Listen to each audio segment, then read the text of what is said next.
Hey, what's up, guys? Simon Edwards at Pumacom here with Heat Seeker Sports, and you're watching Gamescript.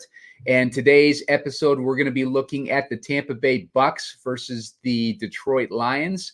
We got a 6.5-point spread in favor of Detroit and a 48.5-point total in this one.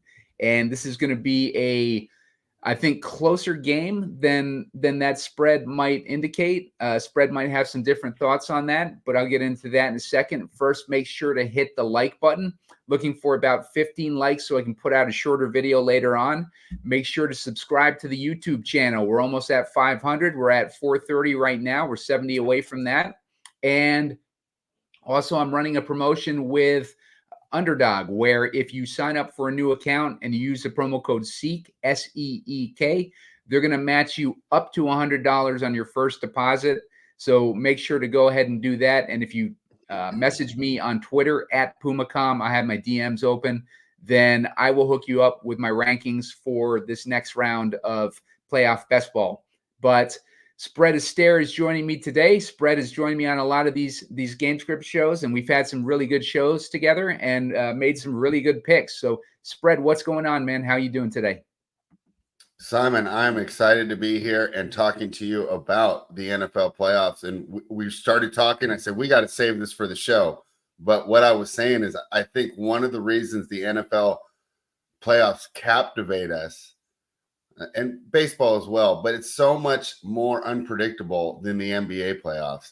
And because of that, I'm coming in here, and I do believe the Lions are going to win. And I'm going to build a lot of Lions heavies builds today. But I was telling you, I would not be surprised at all if Baker comes out, puts out a masterclass, Todd Bowles does the thing. He's a great defensive coordinator. We've forgotten how good he is as the defensive coordinator. And they're able to pull the upset. So while I'm leaning towards the Lions, a lot of that is off the strength of the fact that I bet the Lions -3 or -3.5.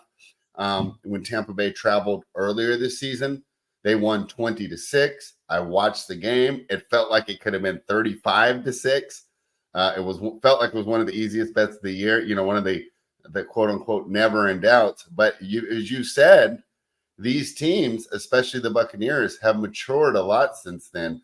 How do you factor that first game into your handicap? Because I'll admit, we cap the capper, cap yourself. I tend to take previous results too much into account. For example, when we did the show yesterday, right? I couldn't get Baltimore beating San Francisco out of my head. Now, it's not, if they meet in the Super Bowl, it's not for sure that they will, but it's hard not to have that performance. So available in your mind when you're making these decisions. How do you reconcile the Lions' previous performance with how we're going to handicap today's game? I'm kind of looking at, I feel like we're looking at two different teams. I think the Bucs offense has gotten stronger since then, and the Detroit defense has gotten weaker since then. Because in the beginning of the season, this game was in week 6. In the beginning of the season, we were talking about Detroit's defense like they were that they were really good. There was a lot of hype on the Detroit and how their defense had improved. But as you travel towards the end of the season, I mean, Detroit's defense has become one of the most exploitable in the league, especially in the passing game. So for me, I just feel that Baker Mayfield is much more comfortable on this team now. He's had an additional 11, 12 games to sync up with his receivers at this point. And I just think that they are a much more just in sync in general as a team than they were in week 6. And I do think that the team has gotten to know Baker a little bit personality wise, and they like him. You see it in his teammates' interviews and stuff like that. It's like it's genuine. Like it's not just it doesn't seem like it's just bullshit. So I do think that the team may rally around Baker in this one. I can get into some of the reasons why in a minute, but Spread, what's your overall thoughts on that? Yeah, I agree with you. And you talk about it, Baker, although he's a veteran player, first year with the team, right? Developing chemistry. And we've seen this a lot, and why we see a lot of jumps with first year to second year, especially with younger players, but with guys in new systems. I also want to touch on this, even though it's not going to affect our handicap, but I do think it's quite interesting. This is one of the few games where there's not a team that faces obvious pressure. For example, in the San Francisco Green Bay game, all the pressure's on the Niners, right? Even if Green Bay loses, their fans are going to be happy. They made the leap. They've created the direction for their team. The 49ers know, hey, we only got a year or two left with Brock Purdy on this cheap contract. The division's never going to be as wide open as this is. If they lose, it's going to be an abject failure. For this game, I feel like both teams are free rolling, right? I mentioned to you that the Buccaneers are free rolling. And while I do believe, I think that they're happy with their season regardless, right? They know that Baker's the guy. They're able to move on from there and plug weaknesses. But when you have the pieces that they already have, through the draft, a couple free agents, you can really shore up this team. And although the Lions would be disappointed if they lost, I think that their fan base would still come away like, okay, we got our first division title in 30 years. We won our first playoff game. We're headed in the right direction. And it's not like the world's over like it is in Dallas, Philadelphia, and it would be in San Francisco. So I just wanted to point that out. This is, I think, the one playoff game where both teams kind of come in loose and with nothing to lose. Yeah, and I can see that too.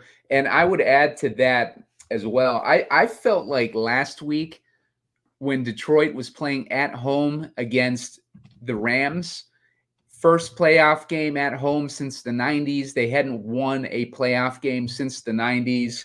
Jared Goff facing off against the old coach who let him go. Matthew Stafford coming home. Detroit's fan base booed him when he came home. They feel like he abandoned them. There was a lot of narratives going on in last week's game. It was almost like a Super Bowl type of situation for Detroit last week. They won a hard-fought game. They beat Tampa Bay by like 1 point. And it was just such an emotional release in that game for a lot of the parties involved. And now they're talking a bunch of smack against Tampa Bay heading into this next game. Tampa Bay just came off a really easy game for them to win. Like they didn't have to expend anything to beat the Eagles pretty much. And Baker Mayfield is coming in similar to what Goff's situation was last week. Baker Mayfield is coming into this game, a guy who's been abandoned by the league.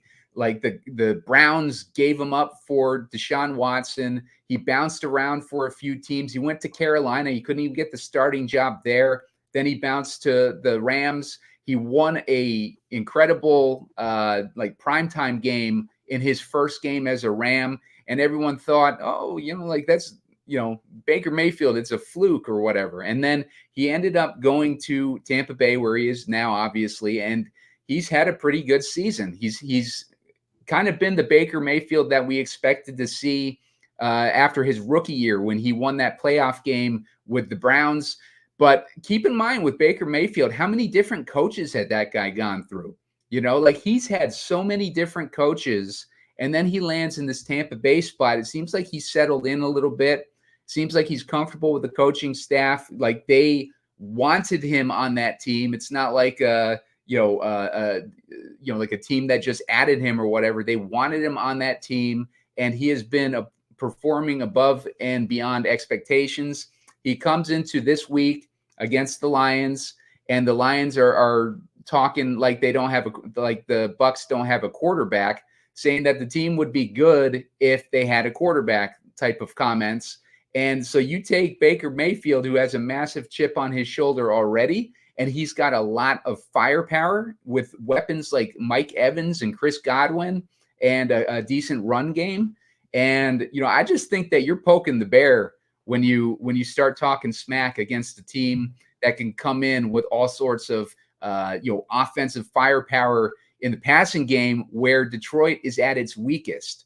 So, I mean, I think narrative-wise, there's a lot of reasons to like the Bucs in this one. My pushback against the Bucs is that if I'm watching that game that I saw on Monday night, my takeaway from it, and just going from the exercise we do during the regular season, we get together on Monday and we decide how are we adjusting our team's power ranking based on their performance? I would just downgrade the Eagles because I really felt a lot of that game was the Eagles simply quitting on their coach. And I know you're down on Sirianni. And I joking yesterday, I said, can you imagine how pissed those Eagles players are when they go out there and they quit in a playoff game and the guy doesn't get fired? I mean, they must be frustrated. Like, what do we have to do to get rid of this jerk? Because it didn't seem like they were playing for him at all. So who knows what to make of it? At the end of the day, Tampa Bay got the job done. And to your earlier point, they definitely have the weapons to keep up in a shootout with Detroit. So either style of game, I think the Tampa Bay can be competitive. I think they can be competitive in a low-scoring battle or a high-scoring battle. There's a lot of times we say, well, if the game goes over, it correlates to this team winning. If it goes under, I don't think that happens in this game at all. I think that Tampa could pull the upset in either style of game. I think they could win a hard-fought game in the trenches behind Rachaad White and that excellent defensive front to slow down the run. I also think they can win a shootout with Godwin, Mike Evans, K. Dotton getting loose and just matching move for move against St. Brown, LaPorta, and Jameson Williams. So we have a great matchup here, and that's why when you said you want to come on for this one, I said sure, because there's so many options on the lineup builds. All these teams have multiple weapons that they like to get involved. Yeah, for sure. And I'm with you on this one. Like this is probably my favorite game on the slate. I think it's the most interesting game out of all these divisional games this weekend.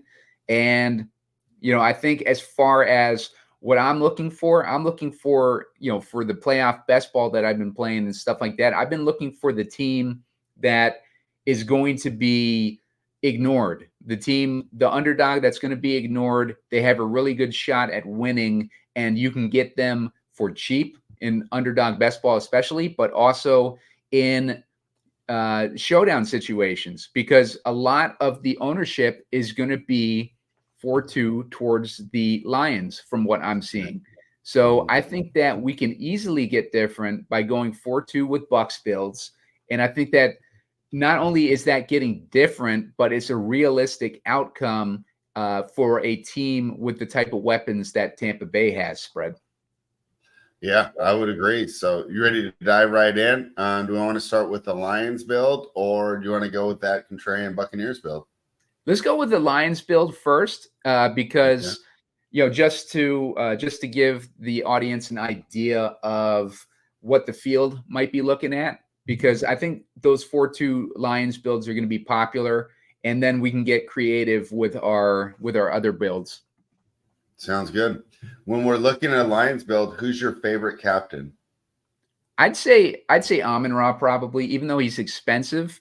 I'd say my first thinking is Amon-Ra St. Brown probably has the highest raw point upside, because we know he's going to get the targets. The difference between him and Evans is we know that Amon-Ra is going to get the targets. With Evans, his are higher risk targets. With Amon-Ra, they're safer targets. He basically gets about 100 yards a game. You can see it just about, the majority of his games are 100 yards or more, or at least he gets a touchdown if he doesn't get 100 yards. So Amon-Ra is probably the quote-unquote safest play on the slate. I think that Mike Evans has just as much upside, if not more, but Amon-Ra, I think, would be the safest captain pick in this one. All right. Now, if we get Amon-Ra, now have we locked ourselves into taking Jared Goff? I don't know if we're locked in, but I do like Goff. He's expensive at $10K as a flex option.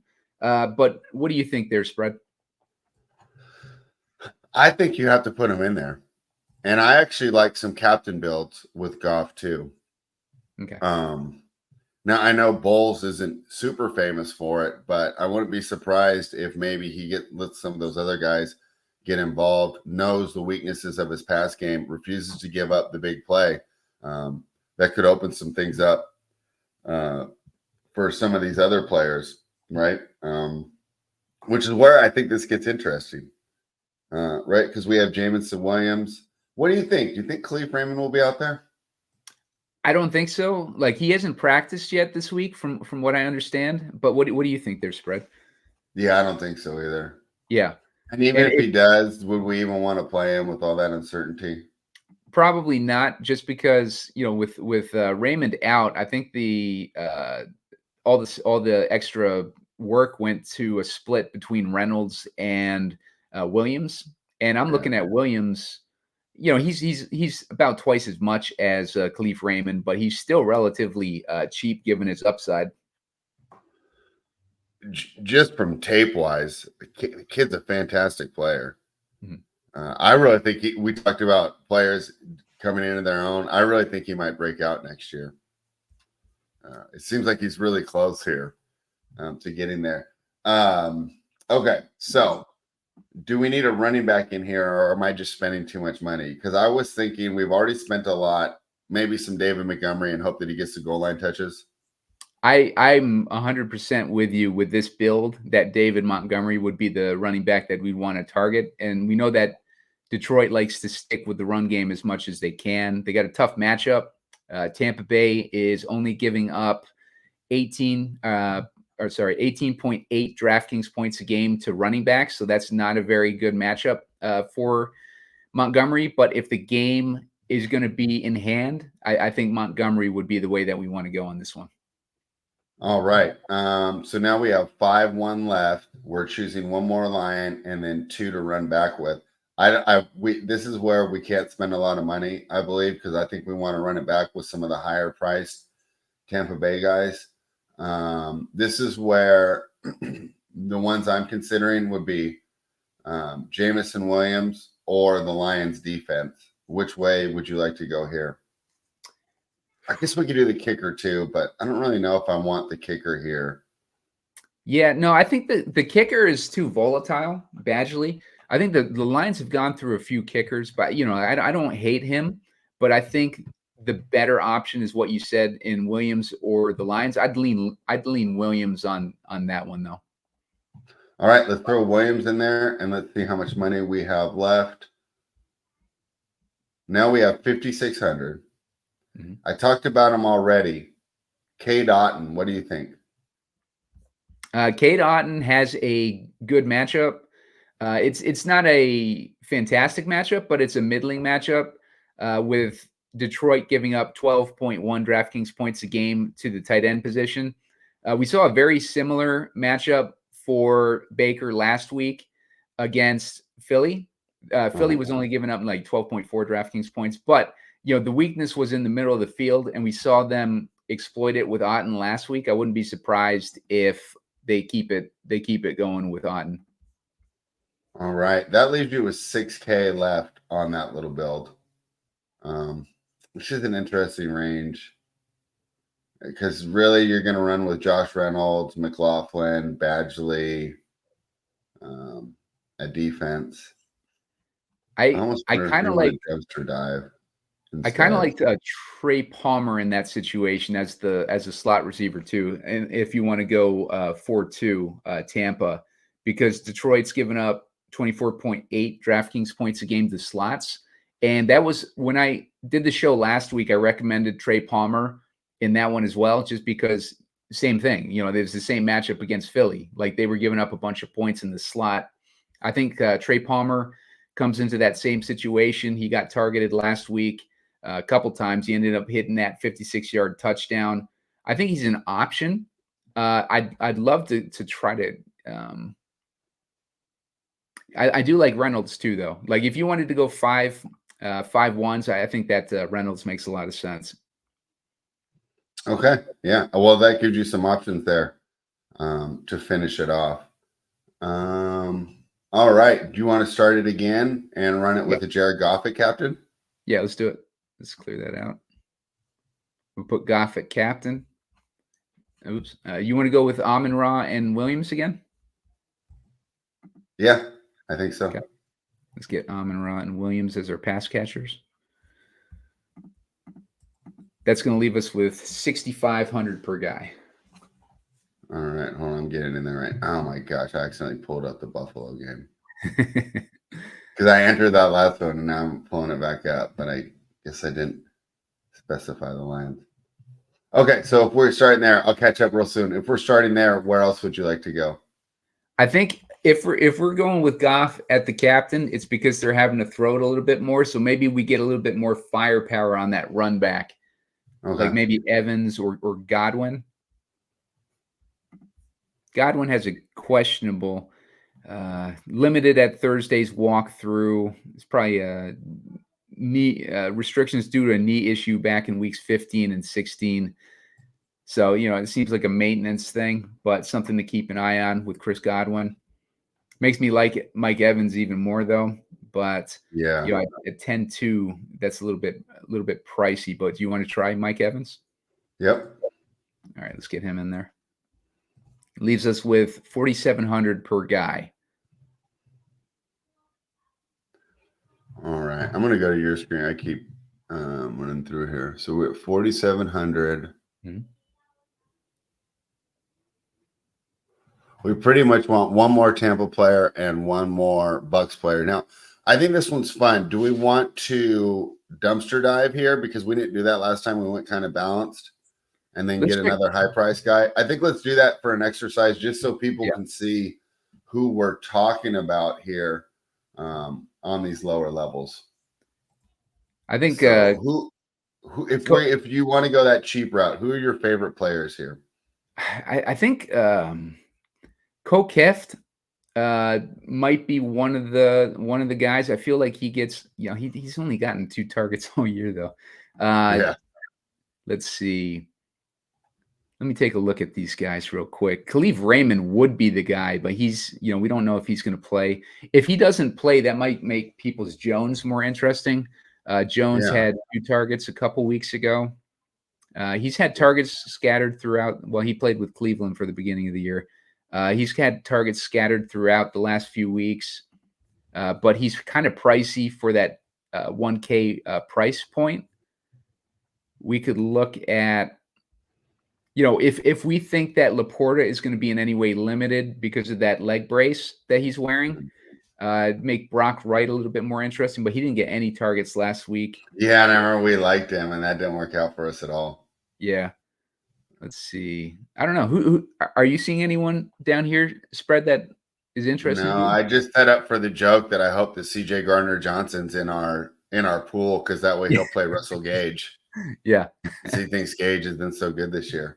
No, this is tougher to dumpster dive this week, don't you think? Mm-hmm. Yep.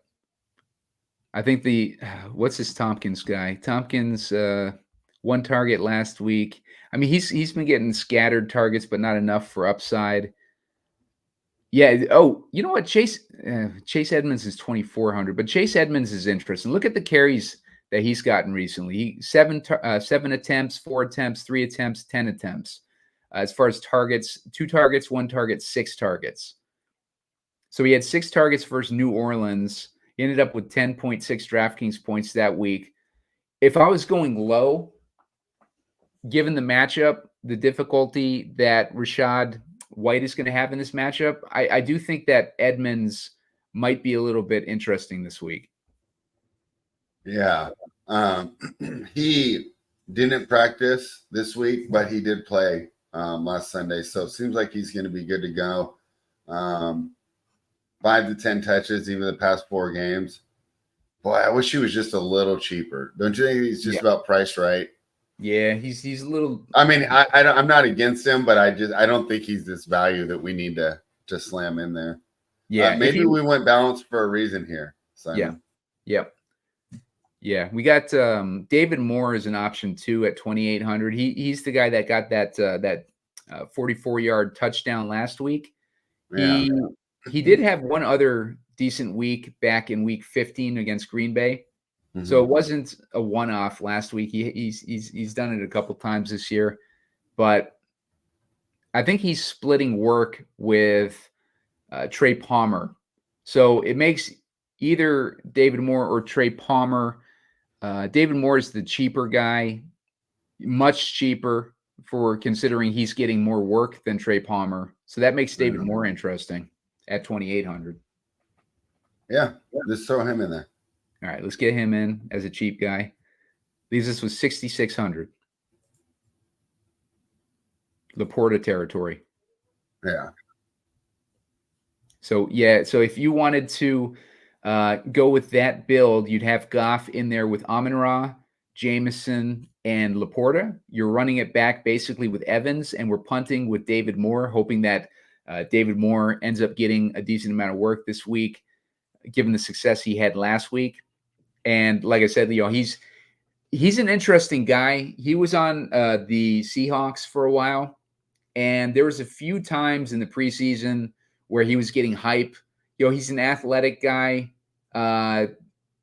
He seemed like he had potential to have a breakout season, but it never happened with him. And now he's on Tampa Bay. And last week, it felt like he literally came out of nowhere. I saw him score a touchdown, and I didn't even know he was on the Bucs. So, Moore is an interesting guy, but yeah, I do like LaPorta. If we wanted to put in LaPorta and look at the scrubs that we have at that point, it's Moore. You got Edmonds, Khalif Raymond if he plays, and then Peoples-Jones, guys like that, Tompkins, or if you wanted to go cheaper or whatever. But I think that it's a pretty good build considering what we're able to get just by sacrificing one position to bring in David Moore. Okay. Well, I think that we've done a good job kind of explaining how most people are going to approach this, right? Because let's be fair. Like I said, if I'm doing this on my own and we weren't jumping on, I would be making a majority of Detroit builds.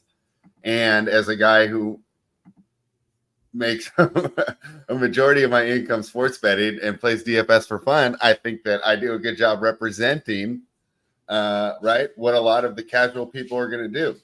But we know that that's not the optimum strategy. So I think for us to really get a big hit, we're going to be rooting for that upset. So let's build that upset build, right? And to me, when I'm building this upset build, it's off of, I want to start with one man. I know Mike Evans looks great here, but give me Baker. This isn't a one pony attack, right? He's not completely relying on one guy, and he's not going to force it to one guy. Do I think Evans is going to get in the end zone? Yeah, I do. If we're betting anytime touchdowns, I'd much rather have Mike Evans than Chris Godwin. I think there's a good chance, however, that they take away Mike Evans, especially between the 20s. Godwin racks up a bunch of PPR, short receptions, targets, racks up those fantasy points, and Evans still gets in. So I want to start with Baker. I wouldn't be surprised if the Lions do win. It's an evenly distributed attack, and it's not one guy, either Godwin or Evans, going for over 200 yards. Yeah, I think I don't hate that either because we've seen 30-point upside with Baker throughout the season. He's had a couple games with 30-plus points, and then he's had a bunch of weeks with 20-plus points. So I do think that given the ownership discount that we're likely to get on Baker Mayfield at the captain spot versus Mike Evans, I think I don't mind going that way either. All right, but I think we should still try and get one in there. For the sake of this build, though, let's start with Godwin next, okay? Okay. Yeah. Because unlike our last build, look at all the flexibility we have now, Simon. We have 7K left for our final 4 players. So we're going to be able to get players that we like in here. For this build, Tampa wins. You know who's going to need a big day, and that's Rachaad White. Let's go ahead and add him into the thing there. He's only 7K there. I haven't lowered my average right now. I have 69.33 left for my last 3 players. I might even be able to sneak Evans in here as well. Yeah, let's try it. Now I got 53 left, and I'm looking for 2 Tampa run backs. Obviously, the ideal run back in this scenario is St. Brown, but he's priced appropriately. I'm not going to be able to afford Goff. Gibbs is interesting, but I'm assuming he's not going to get a ton of work if they lose. Who would we run it back with here? LaPorta and hope he gets in the end zone? A little Josh Reynolds? What do you think? Yeah, LaPorta would be my pick. Also, Tampa Bay giving up 16 DraftKings points a game to the tight end. That's among the most in the league. So that sets up LaPorta to have probably about as good a matchup as he's going to get at the tight end position. So that's a really good spot for him. And then what do we land on? 4? Yeah, 4K at that point. Either defense we can get like at that point. Defense. And then we got Moore, Khalif Raymond if he ends up playing. So let's just talk about him, and let's how I do it. I told you before I start, I don't like to look at the prices. I just look at props. Yeah. If he does play, would you be interested in his props at all? I'm worried, even if he's out there and suited up, he's not going to get the snaps or the targets. Yeah, I think so too. I mean, he's not like one of those players that, if he's even questionable, they want to try to get him out there as much as possible to try to get as much as his talent as they can. With Khalif Raymond, he's more of a kickoff returner that does really well. As far as a pass catcher, he's been best week was 14.6 DraftKings points against Green Bay. He had one other big week in week 13, week 2 versus Seattle, where he scored 13 DraftKings points. As far as his targets, though, 4 targets a few times on the season. He had 1 week with 6 targets, but he really doesn't get targeted all that much.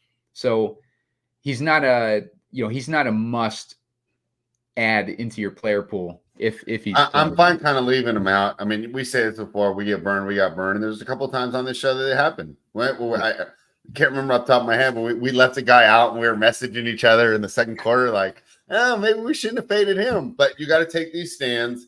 Yeah. You're not going to make money getting an even distribution of every player. Right. So, all right. Let's kind of take some of these off and do another Tampa build. Okay. These Tampa builds are way more fun, Simon. Oh, yeah. Yeah. You have so many options. Okay, so now do we want to start with a different player at captain, or do you want to run a Baker captain again? I'd like to go Evans because I think Evans is going to be my favorite captain. Evans or Godwin. I like both those guys as potential captains this week. One side note with Godwin, I was reading something about Godwin's wife was complaining about him not getting enough work in the offense, and you can kind of see it in his targets. When she started complaining, I think that was like week 14, and then he went on that little stretch where he had 11 targets, 12 targets, 11 targets. I think after that, maybe his knee was bothering him or something. He went 5 targets, 7 targets, 5 targets. But, they started to make him more of integrate him more into that offense after about week 14. So, I mean, better late than never with Godwin. But they do have that advantage in the slot that I mentioned earlier. And Godwin runs more of his routes from the slot than Mike Evans. So either Godwin or Evans, I think, would be good options as captains. Let's start with Evans. Okay. I know I banged the drum a little bit either for Godwin to have a big game, but I would say if I were to project it, Evans will have more fantasy points than Godwin, like 66% of the time. Yeah, I like that. Right. So let's start with Evans. I think you have to put Baker in, right? Yep. So we got Evans, we got Baker. I think in all Tampa builds, Rachaad White's a must. If you have 4 more Tampa players, I mean, wouldn't you say Rachaad White's a lock? Other than injury, it's hard to see a scenario where Tampa Bay gets the win or even the cover without Rachaad White having a good game. And Rachaad White's a sneaky good player, right? Mm-hmm. I feel like he's like James Conner when he was on the Steelers, where he gets you every single yard that the line blocks for. He's not going to do a lot of extras, right? He's not making guys miss in the backfield like Barry Sanders. He's not making guys miss in the open field, but he never misses the hole, and he doesn't fumble very often either. He's also a dual threat where he doesn't need to be taken out on passing downs, and he can still be a target when Tampa Bay uses play action. So to me, Rachaad White is so important here for the success of this team. And you know what? After this, we'll run it back with the Rachaad White captain. I've just talked myself into it. Okay. But we got Mike Evans captain, Baker, Rachaad White. That leaves us $6K each. Let's talk about run backs here. Maybe we go a little more expensive with the run back here. If I did put St. Brown in, I have to basically dumpster dive for the last two. But don't you think that's an interesting start? Yeah, like the St. Brown one makes it tricky, just like you said, as far as where we have to go after that. If we went St. Brown, I think that we really got to like examine these guys that are under 1K, so that we don't have to punt both those other positions. Right. So let's take another look and see if we can see anyone that we like under 1K in this range. Yeah, I mean, I know he burned us last week, but You thinking Peoples Jones or? yeah, he's an interesting one too. I mean, I really like him as a player. Yeah. He barely played last week though. Yeah, considering they were missing, wasn't Raymond was out last week, right? I don't. Yeah, he was out last week, and he still didn't get a target. Right. So even with Raymond out, Peoples Jones didn't do anything. I think they made a concentrated effort to get Reynolds the ball last week, playing against his old team. I think him and Goff really wanted to stick it to the Rams last week. Let's see. Other than that, yeah, it's really hard to to find anyone that stands out. This guy Tucker hasn't done anything. He was a guy that was getting hyped up in the beginning of the season because people had all their doubts about Rachaad White. And so people thought that this guy Tucker was going to take over that lead role, but Tucker didn't end up doing anything this season. Yeah. Cole Kift is the guy that the optimizer tries to jam in.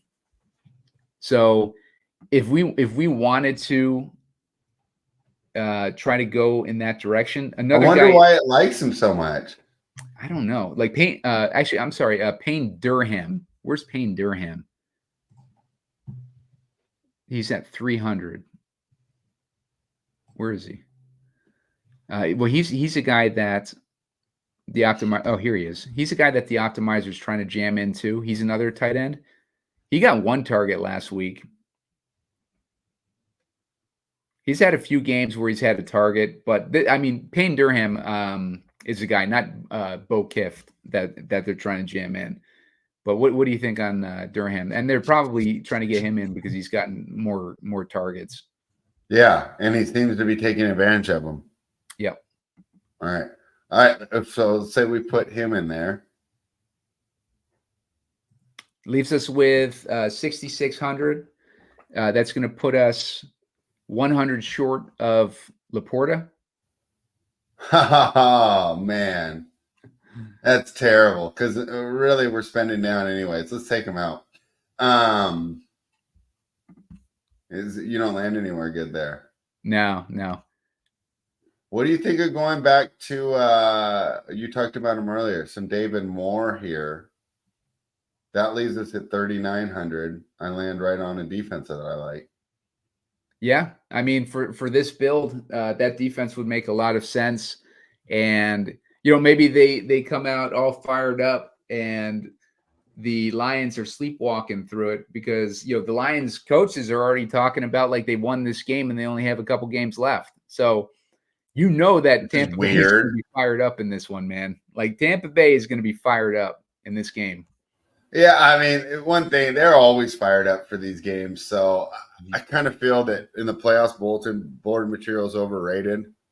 When I really rate bulletin board material, I feel like the Wizards pop off right when the Celtics are coming into town in a game they might have overlooked. I mean, no one's overlooking a divisional round playoff game.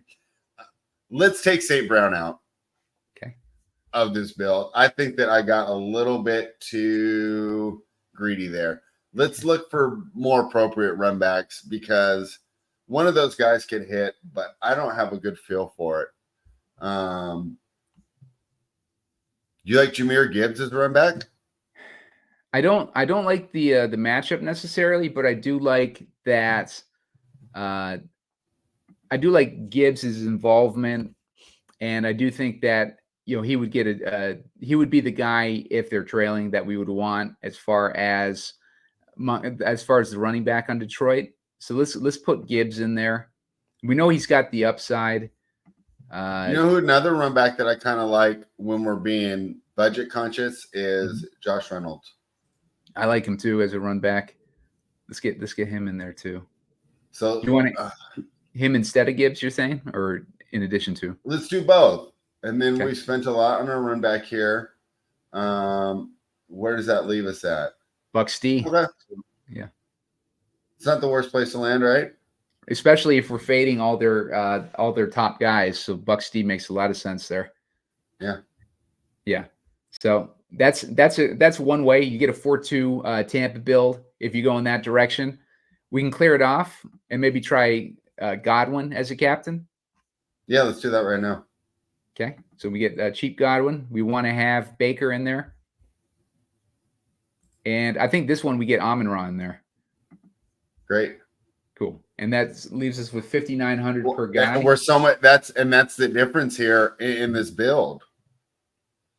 Because while we do think that Evans will have a better game, it's priced like he's going to have the better game. So now we save $4K on our captain spot. We throw Baker in there because at any Tampa Bay, it's really hard to see a scenario assignment in which without injury, of course, I always qualify that, but where Tampa Bay wins the game and is the NFC Championship and Baker Mayfield's not on the optimal, right? I mean, it just really seems far-fetched to me. So we get those three in there. We're at around 6K, 59.33. So we have a lot of options here. I think if you're around 6K for your last three, you can really have some fun. Yeah. I think when you get a leaning lower than that, I think it's tough because you're really going to have to play the guy like, who'd you say, Parham? Durham. Parham's the Chargers guy that really gets run that we would dumpster dive for. Yeah. Or I go back to the well with Brock Wright. You're really putting at straws here. So we do need to be somewhat cost conscious. What do you think of a little Trey Palmer in this build? Yeah, I don't hate it. Like I think between him and David Moore, they're pretty much the same player. So if we wanted to save the 1,600 and just stick with Moore, I don't hate that either. Moore's been getting more work than Trey Palmer, although they're pretty much 50-50. Yeah. Okay. So we do Moore. Now we really have a lot of money left. Yeah. Yeah, that leaves us in. So let's scroll back up higher. Okay, so we have 3 Buccaneers, 1 Lion, 7,500 left. We got plenty to shop for. I say we throw Rachaad White in there. Yeah. And then it kind of leaves you with 2 Tampa players to choose from. Yeah, we got and I think in this build I'd leave money on the table. Yeah, I think I do the same thing because in this build, Montgomery's not going to get the work in this build. It's Tampa leading. St. Brown is being utilized, getting those PPR points. LaPorta, I think, would be the other guy. Maybe he gets the touchdowns. That keeps Amon-Ra out of that captain spot. On the Tampa side, we got Baker Mayfield exploiting that weakness in the slot versus Detroit. That gets Godwin in that captain role. David Moore also took advantage of the weakness in the Philly secondary down the middle last week and had a big week. And then Rachaad White comes in there for cleanup work. And we got that extra flex spot for Sam LaPorta. Like I said, getting those touchdowns. Or you could go David Montgomery if you think that. Yeah, because I just ran both. I figure maybe Montgomery gets a goal line touchdown.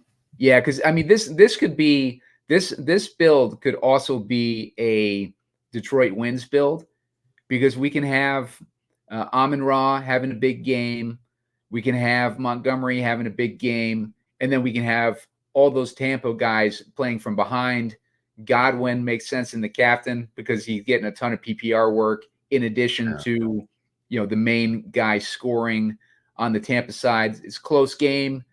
Rachaad White's still involved and just ends up leaning towards the Detroit side, and their guys are represented in here, their best guys. So I do think that this could either be a Tampa Bay blowout build, or it could be a close game, or it could be a Detroit wins build where we just go 4-2 or 2-4. So I think it works in a lot of directions here.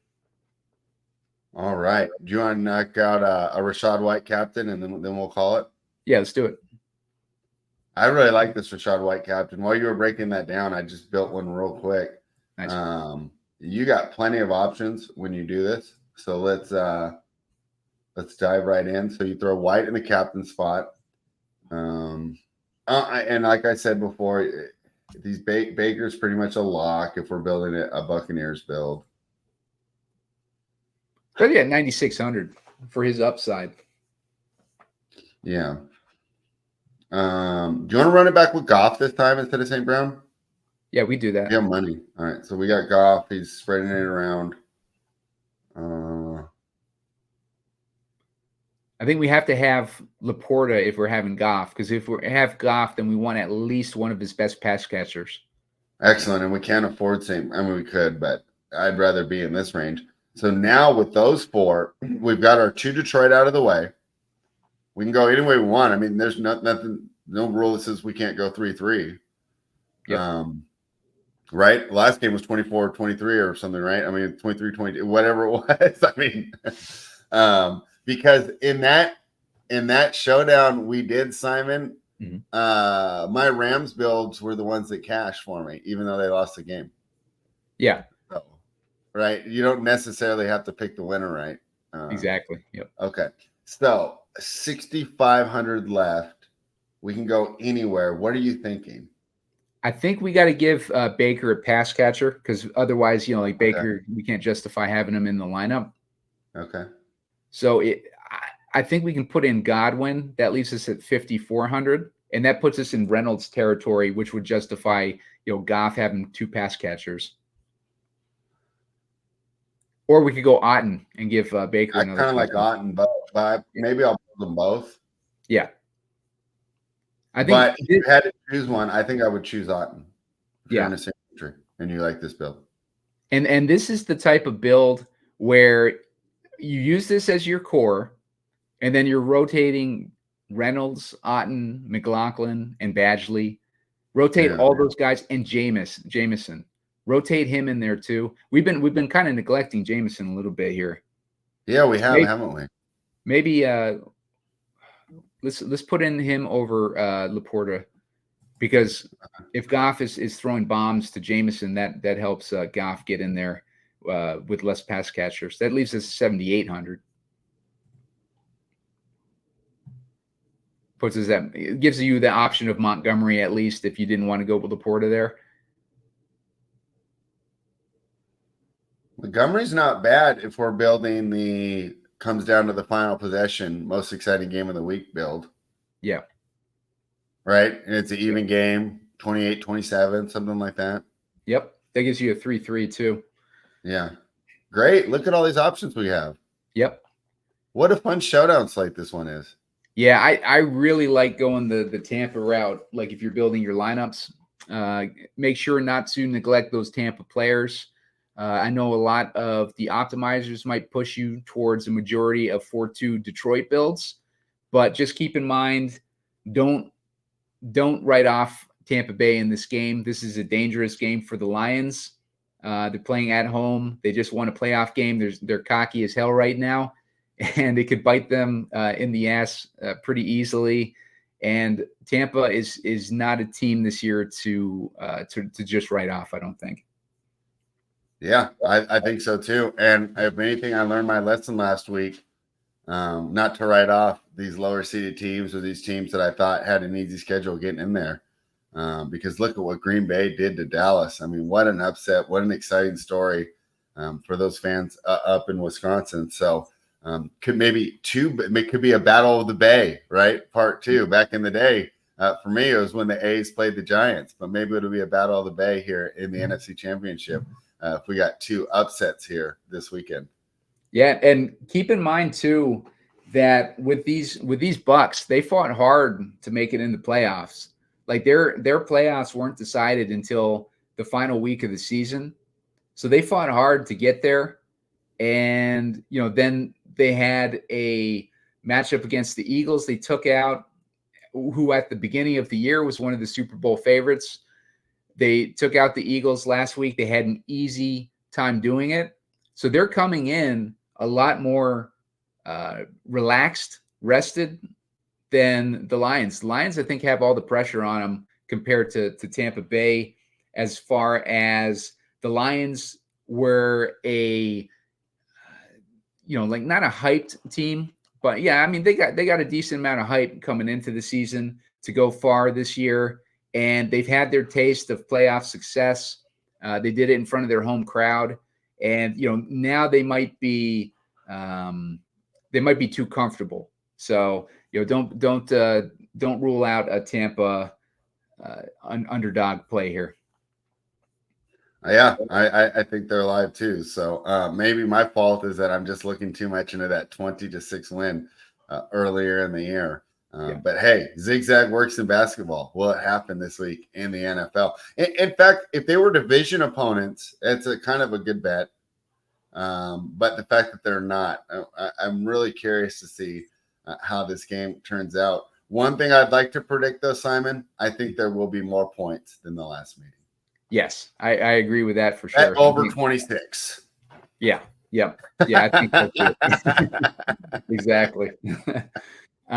So yeah, thanks for watching, guys. Make sure to hit the like button, get us to 15 likes so we can put out a shorter video a little bit later on. Subscribe to the YouTube channel. Looking for 500 subscribers at about 430 right now. Appreciate everybody watching and helping out with the subscriptions to YouTube. Sign up for an Underdog account using the promo code SEEK, SEEK. They're going to match you up to $100 on your first deposit.